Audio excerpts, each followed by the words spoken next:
further. But here, in these wide-open spaces, there were no shadows, no corners, and no angles. Just flowers and berries for lunch, and big, fat, stupid cats grinning at him from the windowsill. Marius scowled at it. Oh, for just one street market vendor short of meat and willing not to ask too many questions. He sighed, staring out the window at Keth's perfect buttocks slowly disappearing through the flowers. When he couldn't see them any longer, and had them firmly fixed in his memory, he leaned back in his chair, yawned, and stood. Maybe it was time to get dressed, at least. There was only so long a man could lounge around the house in his undershirt before the love of his life began to suspect he wasn't quite as busy as he'd been making out. He ran a hand down Alno's back. "Another day in fucking paradise," he said, and pushed the cat out of the window. It landed between the stick-prickle bushes he'd planted there specially to catch it, hissed at him, and darted away beneath them before he could find a boot to throw. He watched it cut a purposeful swath through the flowers, and sighed again. It would spend all day hunting mice, he supposed. Gods, even the cat had something to do. Maybe the blind pig had opened its doors. He smiled. The cottage was a mile or so outside the nameless village for which the blind pig was combination post office, law court, and, most importantly, boozer.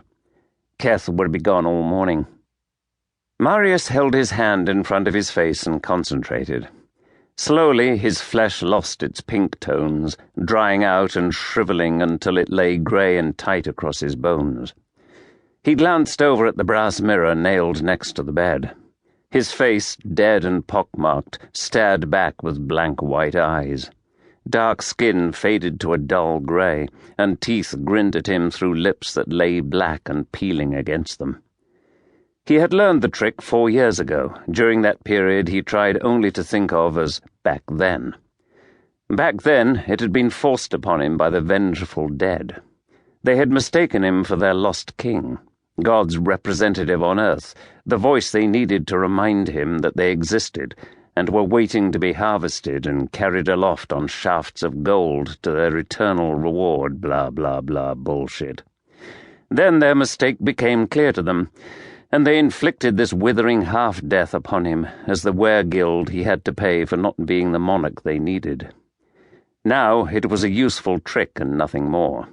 A mile between the cottage and the tavern, for example, might take him 6 minutes to run, but as a living man he'd spend over an hour catching his breath every 100 yards, pulling up lame with a stitch or a twinge in his calf, or just plain vomiting. But the dead did not need to catch their breath, and they never vomited. Without his ability to switch between normal human frailty and the untiring muscles of the dead, there was no way he'd be sinking his first pint of the morning within 7 minutes, and he'd never be back in time to pretend he'd been digging that visitor's privy he'd been promising for 2 weeks. Leaning across, he took a final glance through the window, just to make sure Keth hadn't forgotten anything and come back, and frowned. Cats don't normally run in straight lines. If forced to run at all, they do so in short bursts, enough to show that they could escape you any time at all, and that it would be far better for all concerned if you just gave up pursuit right now. Cats are bastards, and will never knowingly pass up an opportunity to taunt you. There is nothing more ludicrous than the sight of a fully grown human stumbling after an animal that saunters to a stop every 6 feet just to lick itself and make sure it's still being chased, and the furry little shits know it. That's why they do it. At least Marius was pretty sure it was why Alno did it to him. Cats certainly never picked the shortest journey between A and anywhere else if they could help it. But Alno was doing just that.